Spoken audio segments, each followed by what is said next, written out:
तो last lecture में हम लोगों ने देखा था एमाइनो एसिड तक।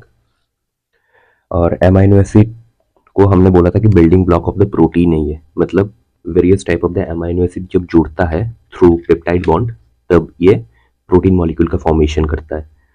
तो इस वीडियो में मतलब पार्ट 2 में हम लोग अब प्रोटीन से protein, lipid, nucleic acid and enzyme ये सब टॉपिक देखेंगे, ठीक है ना। तो बिना टाइम वेस्ट करे प्रोटीन शुरू करते हैं। फर्स्ट स्टेटमेंट जो लिखा हुआ है उसमें प्रोटीन में कि protein is a macro molecule and protein is a hydropolymer. Macro molecule मतलब जैसे कि मैक्रो मतलब बड़ा मॉलिक्यूल है, ठीक है, माइक्रो मॉलिक्यूल नहीं है। जैसे हम लोग अगर मोनोसेक्यूराइड को कंसीडर करें तो फिर वो सिंगल यूनिट से बना है। बट प्रोटीन क्या होता है? Protein various type of the different kind of the amino acid का लॉन्ग चेन से बनता है। तो ये मैक्रोमोलिक्यूल हो गया। और ये हाइड्रोपॉलीमर, हाइड्रोपॉलीमर क्यों है? क्योंकि इसमें different type of the amino acid रहता है। जैसे कि होमोपॉलीसेकेराइड में हम लोगों ने देखा था, होमोपॉलीसेकेराइड में similar type of the unit of monosaccharide जुड़ने के बाद होमोपॉलीसेकेराइड बन रहा है, सेम यूनिट जुड़ने के बाद। बट प्रोटीन में ऐसा नहीं होता। प्रोटीन में होता है कि different type of the amino acid जुड़ता है, तो इसलिए हाइड्रोपॉलीमर है। ओके, अब प्रोटीन का स्ट्रक्चर देख लेते हैं। जैसे कि मान के चलिए प्राइमरी स्ट्रक्चर जहां से शुरू करते हैं, four different type of the protein structure हमको पढ़ना है यहाँ पे। Primary, secondary, tertiary and quaternary. तो प्राइमरी, सेकेंडरी, टर्शियरी यही इंपॉर्टेंट है, क्वाटरनरी बस एग्जाम्पल याद रखना है। तो प्राइमरी स्ट्रक्चर क्या होता है? मान के चलिए ऐसे ऐसे amino acid different type of the amino acid peptide bond के थ्रू जुड़ने के बाद एक लंबा सा चेन बन रहा है। प्रोटीन का स्ट्रक्चर है ये, तो इसे हम बोलेंगे प्राइमरी स्ट्रक्चर। ओके, मतलब एक डिग्री स्ट्रक्चर। प्राइमरी स्ट्रक्चर क्या बोलता है? डिफाइन करता है कि positional information of the amino acid in the protein chain, है ना। तो पोजिशनल इंफॉर्मेशन दे रहा है, मतलब अमाइनो एसिड एक के बाद एक पेप्टाइड बॉन्ड के थ्रू जुड़ने से जो स्ट्रक्चर बनेगा प्रोटीन का, उसे हम बोलेंगे प्राइमरी स्ट्रक्चर। इसमें हम लोग आइडेंटिकली अमाइनो एसिड का पोजीशन डिटेक्ट कर सकते हैं, तो इसलिए इसको बोलते हैं प्राइमरी स्ट्रक्चर। अब आता है दूसरा सेकेंडरी स्ट्रक्चर पे। सेकेंडरी स्ट्रक्चर क्या होता है? सेकेंडरी स्ट्रक्चर जैसा होता है कि ये प्राइमरी स्ट्रक्चर था, है ना, कि लॉन्ग चेन के फॉर्मेट में था ये प्रोटीन चेन। अब इसको अगर कॉइलिंग हो जाता है, कॉइलिंग मतलब ऐसा हो जाता है, मतलब स्प्रिंग की जैसा ही अगर कॉइल कर लेता है, तब हम इसको बोलेंगे सेकेंडरी स्ट्रक्चर। अब सेकेंडरी स्ट्रक्चर दो तरह का होता है। एक होता है अल्फा हेलिक्स, दूसरा होता है बीटा प्लेटेड शीट।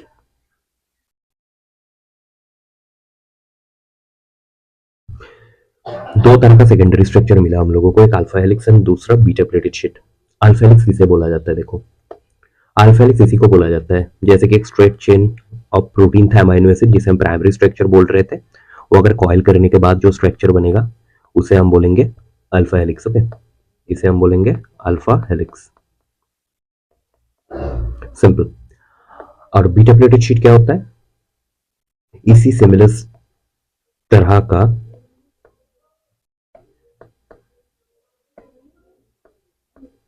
मान के चलिए ऐसे अल्फा हेलिक्स है ना यहाँ पे,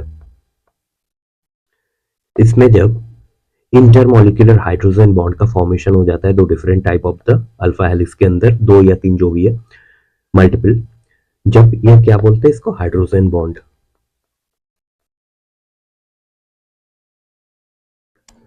तब हम इसको बोलेंगे क्या? बीटा प्लेटेड शीट, है ना। तो दो तरह का स्ट्रक्चर मिला, alpha helix and beta pleated sheet. तो अल्फा हेलिक्स क्या है? मतलब एक प्रोटीन मॉलिक्यूल में जब different type of the amino acid chain format में एक के साथ एक पेप्टाइड बॉन्ड के थ्रू जुड़ेगा, तब हम उसको बोलेंगे प्राइमरी स्ट्रक्चर।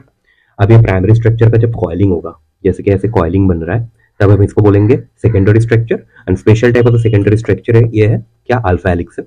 अब ये different type of the alpha helix के अंदर जब इंटरमोलिकुलर दो डिफरेंट मॉलिक्यूल के अंदर जो बॉन्ड बनता है उसे इंटरमोलिकुलर हाइड्रोजन बॉन्ड बनता है। अगर इस सेम मॉलिक्यूल के अंदर हाइड्रोजन बॉन्ड बनता है तो हम उसको बोलते हैं इंट्रामोलिकुलर हाइड्रोजन बॉन्ड, है ना। तो डिफरेंट मॉलिक्यूल है इसलिए इंटरमोलिकुलर हाइड्रोजन बॉन्ड। जब ये इंटरमोलिकुलर हाइड्रोजन बॉन्ड का फॉर्मेशन करेगा तब हम इसको बोलेंगे बीटा प्लेटेड शीट।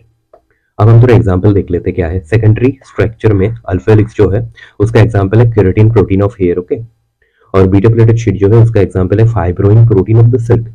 सिल्क जो हम लोग रेगुलर सिल्क जिसको जानते हैं, साड़ी बनता है जिससे, तो उससे फाइब्रोइन एक प्रोटीन रहता है जो एग्जांपल है बीटा प्लेटेड शीट का।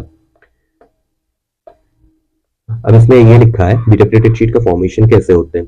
Alpha helix form intermolecular hydrogen bond to form beta pleated sheet. हाँ, इसमें कंफ्यूजन नहीं होना, इंटर है ये, इंट्रा नहीं है। इंट्रा मतलब सेम मॉलिक्यूल के अंदर, इंटर मतलब तो डिफरेंट मॉलिक्यूल के अंदर, है ना। देन आता है टर्शियरी स्ट्रक्चर। टर्शियरी स्ट्रक्चर में क्या आता है, थ्री डायमेंशनल व्यू। ये 3D होगा, three dimensional view of protein molecule. Three dimensional view of the protein molecule shaped like, ये इंपॉर्टेंट है, हॉलो वुलन बॉल। मतलब ऊल का जो बॉल आता है ना, जिसे स्वेटर वगैरह बनाया जाता है, ऐसे ही रहता है गोल बॉल की तरह, ऐसे कॉयल होके। तो ये थर्ड स्ट्रक्चर, मतलब 3 डिग्री जो स्ट्रक्चर है इसमें, तो ये इसका स्ट्रक्चर कुछ ऐसे बनता है कॉइलिंग के बाद, है ना। उसका एग्जाम्पल क्या है, इसका एग्जाम्पल एंजाइम है। एंजाइम आगे हम देखेंगे। एंजाइम क्वाटरनरी स्ट्रक्चर आता है जिसे हम बोलते हैं 4 डिग्री स्ट्रक्चर। इसका एग्जाम्पल है हीमोग्लोबिन मॉलिक्यूल। हीमोग्लोबिन तो हम सबको पता ही होगा कि रेड ब्लड कॉर्पसल और एरिथ्रोसाइट जिसके अंदर हीमोग्लोबिन रहता है। हीमोग्लोबिन ऑक्सीजन और CO2 का कैरी कराता है। तो ये हीमोग्लोबिन का एग्जाम्पल है जो वो है क्वाटरनरी स्ट्रक्चर। ये एग्जाम्पल इंपॉर्टेंट है, जैसे कि टर्शियरी स्ट्रक्चर का एग्जाम्पल एंजाइम बन गया, क्वाटरनरी स्ट्रक्चर जो है उसमें हीमोग्लोबिन बन गया, अल्फा हेलिक्स का एग्जाम्पल जो है keratin protein of the hair बन गया, and beta pleated sheet fibroin protein of the silk. तो ये एग्जाम्पल याद रखना है। तो दूसरा टॉपिक ये है कि कंजुगेटेड प्रोटीन। तो प्रोटीन मॉलिक्यूल हमने देखा कि प्रोटीन मॉलिक्यूल की अमाइनो एसिड की ब्रांचिंग से या फिर अमाइनो एसिड जोड़ने के बाद पेप्टाइड बॉन्ड के थ्रू बन रहा है। अब एक टॉपिक आता है कि कंजुगेटेड प्रोटीन क्या है। तो प्रोटीन मॉलिक्यूल में हम लोगों ने बस अभी तक देखा है कि प्रोटीन मॉलिक्यूल में बस अमाइनो एसिड ही प्रेजेंट रहता है, बट इसमें क्या होता है कंजुगेटेड प्रोटीन में कुछ अमीनो एसिड तो रहता ही है, बट इसके साथ कुछ नॉन प्रोटीन पार्ट भी रहता है। तो प्रोटीन मॉलिक्यूल जो कि अमाइनो एसिड से बन रहा है और उसके साथ कुछ नॉन प्रोटीन पार्ट भी जुड़ रहा है, उसे हम बोलेंगे कंजुगेटेड प्रोटीन। ओके, अब कंजुगेटेड प्रोटीन में क्या होता है, कंजुगेटेड प्रोटीन में कुछ एग्जांपल या फिर जो जो चीज कंजुगेट करने के बाद ही कंजुगेटेड प्रोटीन बन रहा है उसका एग्जांपल पूछा जा सकता है। जैसे न्यूक्लियो प्रोटीन, उसमें उसका एग्जांपल है प्रोटैमिन, है ना।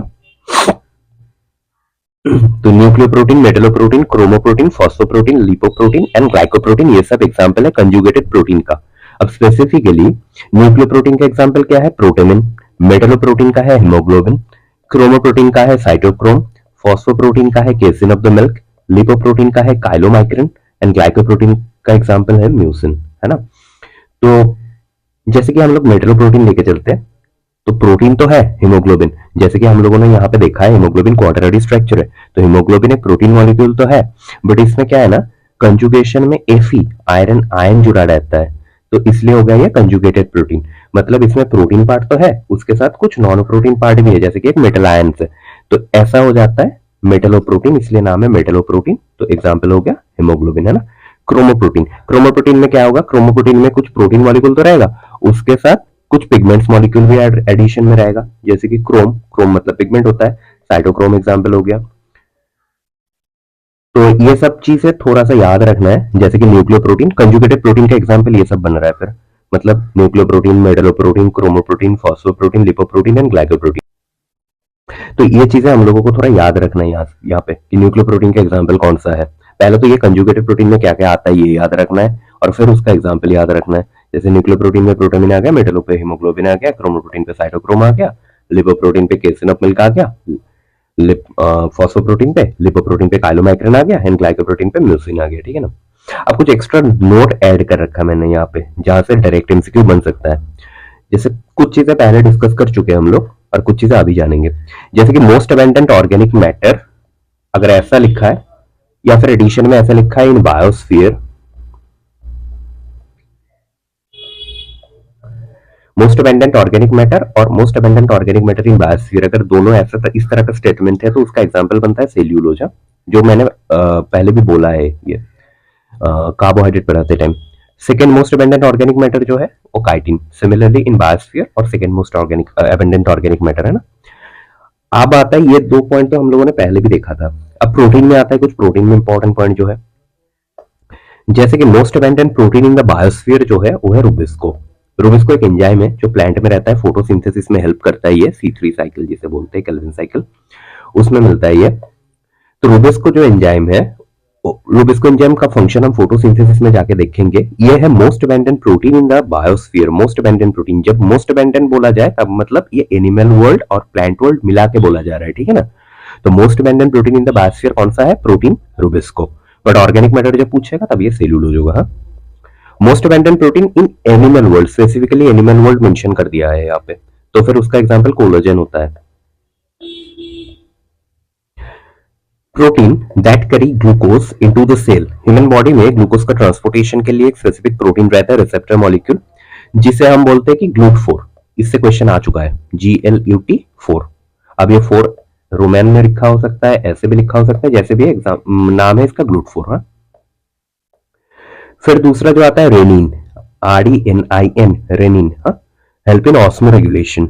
ऑस्मो रेगुलेशन मतलब हमारे बॉडी के अंदर जो वाटर एंड इलेक्ट्रोलाइट का जो बैलेंस होता है उसे मेंटेन रखता है, कि रेनिन। ये भी एक प्रोटीन मॉलिक्यूल है। थ्रोम्बिन एंड फाइब्रिनोजेन, दो टाइप का प्रोटीन है, ये लोग ह्यूमन ब्लड सर्कुलेशन में देखेंगे ये इसको, जो ब्लड क्लॉटिंग में हेल्प करता है हम लोगों का, ठीक है ना। ब्लड मतलब कोई कट वट लग गया तो उसमें से ब्लड सिक्रेशन जो होता है उसे रोकने के काम आता है, ब्लड क्लॉट। स्ट्रेप्टोकाइनेस एक प्रोटीन मॉलिक्यूल है जो clot bluster from the blood vessel. Clot bluster का काम क्या है? जैसे कि किसी को अटैक आ गया, हार्ट अटैक या फिर कार्डियक अरेस्ट आ गया, उसमें क्या होता है, ये जो ब्लड वेसल है उसके अंदर ब्लड ऐसे क्लॉट हो जाता है। अब ब्लड अगर क्लॉट हो गया तो मतलब ये वेसल के अंदर से ब्लड फ्लो होना दिक्कत हो जाएगा ना। तो इसमें क्या करना पड़ता है, ये क्लॉट को हटाना पड़ता है। क्लॉट को हटाने के लिए क्लॉट को ना ऐसे छोटे छोटे पीसेस में तोड़ा जाता है अंदर ब्लड वेसल के अंदर ही, तो इसे हम बोलते हैं क्लॉट ब्लस्टिंग। तो ये क्लॉट ब्लस्टिंग वाला काम कौन करता है? स्ट्रेप्टोकाइनेस एक प्रोटीन है जो clot bluster from the blood vessel. तो हार्ट अटैक वाले पेशेंट वगैरह पे ये प्रोसेस का यूज होता है। तो प्रोटीन हम लोगों ने खत्म किया। अभी दूसरा टॉपिक जो है लिपिड है। मैंने यहाँ पे बस इंपॉर्टेंट पॉइंट ही लिखा है, डिटेल तो बहुत सारा है, बहुत सारा स्ट्रक्चर वगैरह भी है, तो मैंने वो सब इंक्लूड नहीं किया इसमें, उतना इंपॉर्टेंट है नहीं। तो बाकी यहाँ पे जो डेटा लिखा हुआ है वो सब थोड़ा मैं एक्सपेक्ट करके चल रहा हूँ कि आप लोग याद करेंगे, ठीक है ना। तो लिपिड का क्लासिफिकेशन हम लोग पहले देख लेते हैं। लिपिड लिपिड 3 तरह से डिवाइड किया जाता है, लिपिड को क्लासिफाई किया जाता है, जैसे कि simple lipid, compound lipid and derived lipid. Okay, तो फर्स्ट आता है सिंपल लिपिड। सिंपल लिपिड का एग्जांपल क्या क्या है? Natural of the true fat, wax, cutin and suberin. Compound और कंजुगेटेड लिपिड, मतलब जैसे कि हम लोगों ने देखा था कंजुगेटेड प्रोटीन, यहाँ पे भी कंजुगेटेड लिपिड सेम ही है, मतलब ओरिजिनल लिपिड मॉलिक्यूल रहेगा, उसके साथ कुछ एडिशनल प्रोडक्ट ऐड हो जाएगा, ठीक है ना। उसे हम बोलेंगे compound of the conjugated lipid. Example क्या है? Phospholipid, glycolipid, lipoprotein and chromolipid. और डेराइव्ड लिपिड, डेराइव्ड लिपिड का एग्जांपल है स्टेरॉल। स्टेरॉल का एग्जांपल हम लोगों ने सभी ने सुना है, कोलेस्टेरॉल, जो हमारे बॉडी में भी मिलता है। कोलेस्ट्रॉल का नाम तो सभी सुना है, it's a kind of the sterol. Okay, और इसका एग्जांपल है डेराइव्ड लिपिड। तो सिंपल और कंपाउंड लिपिड यहाँ पे मेजरली इंपॉर्टेंट है। इसका तो बस एक ही पॉइंट है, यहाँ पे कुछ ज्यादा कुछ खास है नहीं। तो हम लोग देखते हैं पहले, तो लिपिड को हम लोगों ने तीन तरह से क्लासिफाई किया। एक तो एक सिंपल लिपिड, दूसरा है compound of the conjugated lipid, तीसरा है डेराइव्ड लिपिड। सिंपल लिपिड में आ रहा है हम लोग का natural of the true fat, then wax, then cutin and then suberin. Okay, compound और कंजुगेटेड लिपिड मतलब ये ओरिजिनल लिपिड मॉलिक्यूल है, सिंपल लिपिड। ये भी ओरिजिनल लिपिड मॉलिक्यूल है, बस बट इसके साथ कुछ एडिशनल प्रोडक्ट भी ऐड ऑन होगा, तो मिलके कंपाउंड और कंजुगेटेड, ठीक है ना, नाम से ही पता चल रहा है, तो ये लिपिड मॉलिक्यूल बनाएगा। एग्जांपल क्या है? Phospholipid, glycolipid, lipoprotein and chromolipid. Okay, चलो तो हम लोग शुरू करते हैं कि natural of the true fat क्या है। Natural of the true fat जो है उसका एक शॉर्ट नाम भी है जिसे हम कहते हैं ग्लिसराइड्स। ग्लिसराइड्स क्यों कहते हैं? Fatty acid and glycerol molecule, glycerol के अल्कोहल मॉलिक्यूल है, ये दोनों मिलने से ग्लिसराइड बनता है, तो इसलिए हम इसको बोलते हैं ग्लिसराइड्स। ओके, अब फैटी एसिड क्या है? फैटी एसिड का अगर हम थोड़ा स्ट्रक्चरल ब्रेकडाउन करें तो फिर हमको ये मिलेगा, कार्बोक्सिलिक ग्रुप रहेगा। कार्बोक्सिलिक ग्रुप मतलब COOH, जो कि हम लोग को अमीनो एसिड्स में भी मिला था। इसके साथ रहेगा एक R ग्रुप। अब R क्या डिफाइन करता है? R कोई भी एल्काइल ग्रुप को डिफाइन करता है। एल्काइल ग्रुप क्या है? जैसे कि मिथेन, CH4 इसका फॉर्मूला होता है ना। तो स्ट्रक्चरल ब्रेकडाउन अगर करें तो फिर मिथेन ऐसा दिखेगा। अब मान के चलिए इसमें कार्बन का 4 वैलेंसी है, 4 वैलेंसी हाइड्रोजन से ऑक्युपाइड है, तो इसको हम बोलते हैं एल्केन, ठीक है ना, मीथेन एल्केन। अब हमने यहाँ पे क्या लिखा है, एल्काइल ग्रुप। स्ट्रक्चर कैसा होगा, बस कुछ नहीं, एक हाइड्रोजन यहां से निकल जाएगा, रिप्लेस हो जाएगा, एक वैलेंसी खाली सॉरी एक वैलेंसी रहेगा खाली यहाँ पे, तो ये जो स्ट्रक्चर हो गया इसे हम बोलते हैं एल्काइल। तो दिखने में कैसा होगा, ये CH3 और ये खाली वैलेंसी, ठीक है। तो फैटी एसिड जो बन रहा है उसमें क्या बनेगा, इसमें बस एक COOH ग्रुप ऐड हो जाएगा, तो ये हो गया एक फैटी एसिड, है ना। मतलब एक कार्बोक्सिलिक ग्रुप रहेगा COOH ग्रुप, उसके साथ एक अल्काइल ग्रुप रहेगा, ठीक है।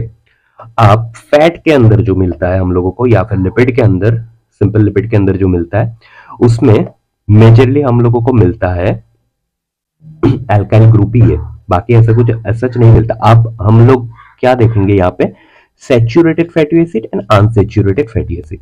अब ये भी थोड़ा बता देता हूँ, सैचुरेटेड और अनसैचुरेटेड क्या है।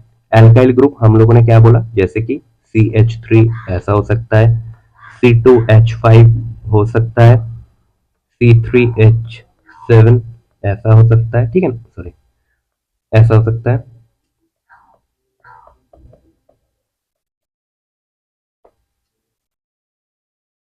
ये होता है एल्केन का फॉर्मूला। एल्केन कैसे लिखा जाता है, एन CnH2n प्लस ऑफ 2, है ना, ऐसा होता है एल्केन का फॉर्मूला। अब C अगर 2 होता है तो H2n क्या होता, क्या होगा, 2 दुगनी 4 प्लस ऑफ 2 मतलब C2H6। और हम लोगों ने क्या देखा था, मिथेन ऐसा था, 4 हाइड्रोजन में से हम एक को रिप्लेस कर रहा है, CH3 बना रहा है इसको, मतलब एक एक हाइड्रोजन रिप्लेस होगा। C2H5 अगर एल्केन है तो C2H6 अगर एल्केन है तो C2H5 और एक खाली वैलेंसी, ये होगा एल्काइल, ठीक है। अब इसके साथ जब COOH एड ऑन हो जाएगा तब हम इसको बोलेंगे फैटी एसिड। तो फैटी एसिड ऐसे बन रहा है, ठीक है। अब फैटी एसिड दो तरह का हो सकता है, एक सैचुरेटेड और एक अनसैचुरेटेड। अब हम लोग यहाँ पे एल्काइल जब डिस्कस करेंगे तो ये सैचुरेटेड ही होगा, बट अगर ऐसा सीन बनता है कभी कि सी के बीच में डबल बॉन्ड आ गया या फिर ट्रिपल बॉन्ड आ गया, तब इसको हम बोलेंगे अनसैचुरेटेड। जैसे कि हम लोग मीथेन के एग्जांपल अगर लेके चलते हैं, मीथेन में तो सब सिंगल बॉन्ड था, डबल बॉन्ड था ही नहीं। बट अगर ऐसा बनता है, ऐसा कोई स्ट्रक्चर है, अगर मान के चलो एक दो, सॉरी यहाँ पे एक कम होगा वैलेंसी, हाँ, क्योंकि कार्बन का 4 ही वैलेंसी है ना, तो एक एक दो तीन 4 हो गया। अगर ऐसा बन रहा है, तीनों में हाइड्रोजन डाल दिया, ये खाली ग्रुप है, और इसमें हम लोगों ने क्या किया, इसमें हम लोगों ने COOH ग्रुप डाल दिया। तो ये जो है डबल बॉन्ड या फिर ट्रिपल ट्रिपल बॉन्ड, तो ये किस क्या दिखाता है, ये दिखाता है अनसैचुरेशन। बट इसमें जो था यहाँ पे, अगर COOH हम लोग ऐड भी कर दे तो फिर इसमें डबल बॉन्ड है, ट्रिपल बॉन्ड नहीं है। तो डबल बॉन्ड ट्रिपल बॉन्ड अगर नहीं रहेगा तो हम लोग उसको क्या बोलेंगे, सैचुरेटेड फैटी एसिड, है ना। मतलब ये एल्काइल ग्रुप जिसे हम R से रिप्रेजेंट कर रहे हैं, उसमें अगर डबल बॉन्ड या ट्रिपल बॉन्ड नहीं रहेगा तो हम लोग इसको बोलेंगे सैचुरेटेड फैटी एसिड। और अगर डबल बॉन्ड या ट्रिपल बॉन्ड आ जाए समाओ तो हम उसको बोलेंगे अनसैचुरेटेड फैटी एसिड। और ये जो आएगा ना COOH के साथ जो R ग्रुप अटैच है, इसी के बेसिस पे हम लोग इसको डिटरमाइन करेंगे। R ग्रुप के अंदर अगर डबल बॉन्ड या ट्रिपल बॉन्ड प्रेजेंट है, इट्स डिनोटेड अनसैचुरेशन, तो हम उस फैटी एसिड को बोलेंगे अनसैचुरेटेड फैटी एसिड। और अगर डबल बॉन्ड ट्रिपल बॉन्ड नहीं है, जो सिंगल बॉन्ड है, तब हम उसको बोलेंगे सैचुरेटेड फैटी एसिड। इतना तो मैंने बस स्ट्रक्चरल वे से समझने के लिए बोला है, बस याद जो रखना है वो एग्जाम्पल ही है, क्योंकि एग्जाम में अगर आएगा तो एग्जाम्पल ही आएगा, ठीक है ना। तो देख लेते हैं सैचुरेटेड फैटी एसिड का एग्जाम्पल क्या क्या है, ये थोड़ा इंपॉर्टेंट है। सैचुरेटेड फैटी एसिड जो है उसका एग्जाम्पल है पामेटिक एंड स्टेरिक एसिड, है ना। और अनसैचुरेटेड में क्या है, oleic, linoleic, linolenic acid, okay. और ये चीज बहुत ज्यादा इंपॉर्टेंट है कि एसेंशियल फैटी एसिड किसे बोला जाता है। एसेंशियल फैटी एसिड जो है वो है linoleic acid and arachidonic acid. ये काफी ज्यादा इंपॉर्टेंट है, मैं थोड़ा बॉक्स बना देता हूं इसका। तो हम लोगों ने क्या देखा, यहाँ पे नेचुरल और द ट्रू फैट, जिसे हम ग्लिसराइड मान के चल रहे हैं। ग्लिसराइड में एक फैटी एसिड मॉलिक्यूल रहेगा और एक ग्लिसरॉल मॉलिक्यूल रहेगा। अब फैटी एसिड तो हम लोगों ने डायरेक्ट देख लिया इन डिटेल कि फैटी एसिड कैसे बन रहा है, कि एक एल्किल मॉलिक्यूल रहेगा जिसे हम R से रिप्रेजेंट कर रहे हैं, और ये सैचुरेशन अनसैचुरेशन दोनों तरह का हो सकता है। सैचुरेटेड कंडीशन में अगर रहेगा तो उसका example palmitic stearic fatty acid होगा। Unsaturated fatty acid oleic, linoleic and linolenic होगा। तो फैटी एसिड वाला पार्ट तो कंप्लीट हुआ। अब होता है ग्लिसरॉल। ग्लिसरॉल क्या है? ग्लिसरॉल मैंने बोला था कि एक अल्कोहल है। ग्लिसरॉल मॉलिक्यूल का स्ट्रक्चर कैसा बन रहा है? CH2। अल्कोहल मतलब OH ग्रुप कंटेनिंग कोई भी, ठीक है ना।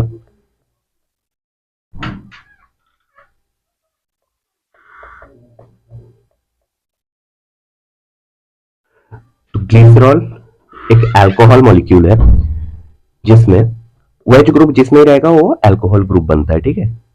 तो ग्लिसरॉल एक अल्कोहल मॉलिक्यूल है जिसमें 3 OH ग्रुप है। अब हम लोगों ने फैटी एसिड में क्या देखा था स्ट्रक्चर? RCOOH, है ना, ये है फैटी एसिड। अब हम पढ़ रहे हैं क्या? ग्लिसराइड्स। ग्लिसराइड, ग्लिसराइड मतलब फैटी एसिड ग्लिसरॉल दोनों मिलके बनेगा ग्लिसराइड, है ना। तो इसमें 3 तरह का बन सकता है। देखो यहां पे ना 3 OH ग्रुप है ना, तो मतलब 3 RCOOH और फैटी एसिड यहां पे ऐड होने का पॉसिबिलिटीज है। जैसे कि हम मान के चल रहे हैं पहली बार में हम लोग यहाँ पे RCOOH को बस मैं थोड़ा स्ट्रक्चरली मतलब सेम ही चीज लिख रहा हूँ, बस थोड़ा घुमा के लिख रहा हूँ यहाँ पे ताकि हम लोगों को यहाँ पे बॉन्ड फॉर्मेशन में इजी हो।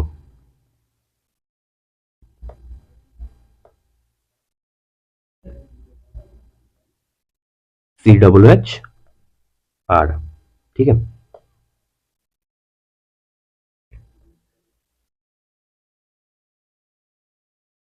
ये क्या दिख रहा है हम लोगों को? माइनस ऑफ H2O, मतलब यहां से पानी निकल गया।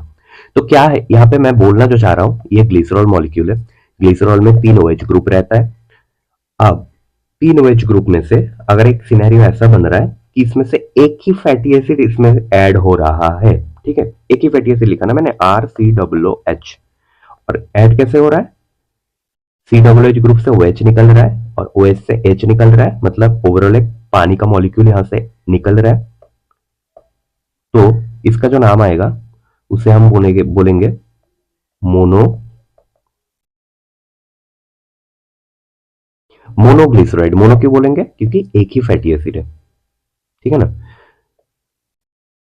अब मान के चलिए यहां पे